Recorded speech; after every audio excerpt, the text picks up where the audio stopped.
মেয়ে পড়াতে পারি তাহলে ভালো হয়। হ্যালো গাইস, আজকে আমি আসলাম একজন ইন্টারভিউ নেওয়ার জন্য। नहीं नहीं नहीं नहीं सारुण के यहाँ कुछ तो गड़बड़ है।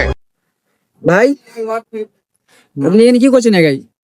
এই তো ভাই শিশু পার্কে আসলাম, আমাদের চাপানগর শিশু পার্ক একটা আছে, তো ঘুরতে আসলাম যে ঘুরে আসি। আর একটা যদি মানে মেয়ে পড়াতে পারি তাহলে ভালো হয়। সিঙ্গেল লাইফ কাটাছি, তো কত যা সিঙ্গেল কাটাবো, তাই জন্য মানে ঘুরতে আসলাম আর কি। তো বিষয়টা এমন হচ্ছে, সবাই তো জোড়ায় জোড়ায় আছে, আপনি কেন সিঙ্গেল? সব দিকে তো জোড়া। क्या दिख रहा है?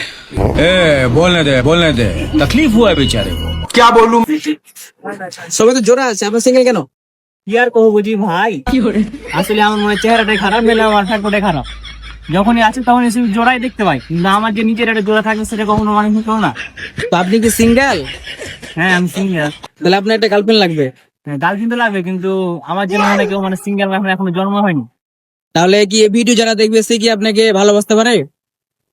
অবশ্যই পারে না কেন, অবশ্যই পারবে, তাহলে সেটা অধিকার, যেহেতু আমি সিঙ্গেল। হুম, তো কি সে ভালোবাসবে? চেষ্টা করতে পারেন আপনি। ঠিক আছে, আমরা দেখি। ওকে, বাই।